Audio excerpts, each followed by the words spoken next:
Wildlife means a lot to me in general, but there's certain species that mean something particularly special. The swallowtail butterfly is one of those. It's iconic. It's the wow factor. When you see one, it lifts your heart. It's something so special. It's big, it's showy, you get a glimpse of it, so it's tantalising, and I think that makes it all the more appealing. It's always really exciting when you get to early May because we're expecting to see a swallowtail. There's lots of competition between visitors, who's going to see the first one, and it's just because they are spectacular. When you first glimpse it, your heart goes into your mouth, you think, wow, the size of them, majestic flight over the reed beds. That's your reward for all that hard work. This reserve we're at now is a wonderful place. Just to come and get a sense of peace and quiet, tranquility. People look at it and think it's a wild place, and it is to a degree, but if it wasn't managed intensively, it would disappear.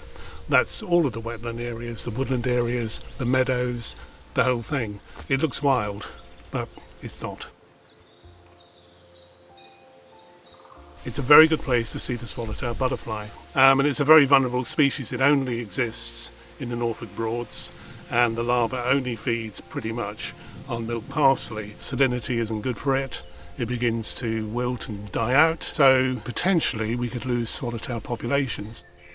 Over the last 20 or 30 years they've decreased anyway by 56%, and so the area's managed to try and encourage that plant to thrive. If it does, then we get swallowtail butterflies. Very gently brushing aside the fronds of the greater tussock sedge, just so I can see the milk parsley a bit clearer.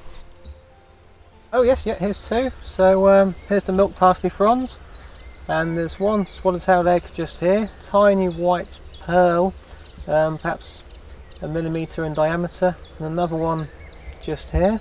When the caterpillar hatches, it will eat the eggshell and then continue to feed on the milk parsley fronds. Even if you're not really into nature, you can't avoid the stories on the radio, the news, the newspapers, the declines of this species, the loss of that.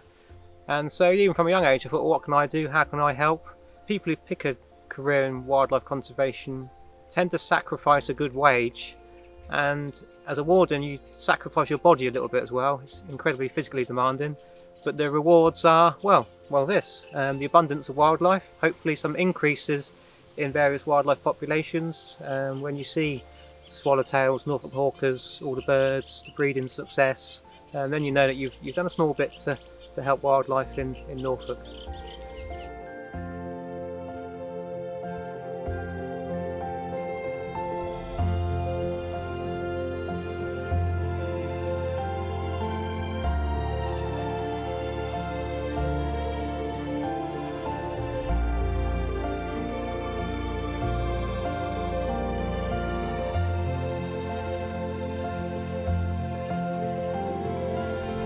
One of the reasons I do this job is to pass on my knowledge to a younger generation. I think children nowadays don't get exposed to the wild world as I did when I was a child, and I almost feel a duty to try and encourage them to see things, to open their eyes, open their ears. If you just stop and stare, it's amazing what you can find.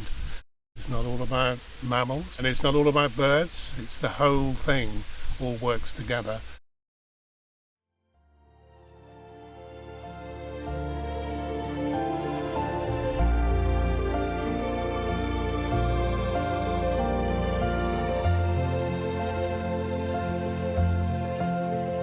We are a tidal floodplain, fresh water, and so twice daily the dikes rise and fall with the tides. Most things on this fen will not tolerate salt water. Our biggest concerns are centred around climate change. We know it's a fact because of the melting polar ice caps, and we have probes in these dikes that measure tide heights every 20 minutes. They measure salinity every 20 minutes, and we are seeing higher peaks, more regular flooding, more regular salt surges. Thankfully so far the salt surges haven't been detrimental, but like I say, we're very concerned because if these events do line up, the full moon, the northerly winds, the wet winters, a salt surge could be quite devastating, not just for us but for the whole of the Broads.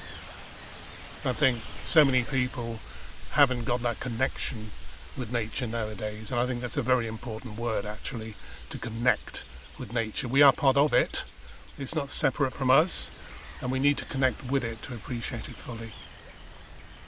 People can help the Ted Ellis Trust, Wheatfen Nature Reserve, by offering their services as a volunteer, or through donations, through visiting.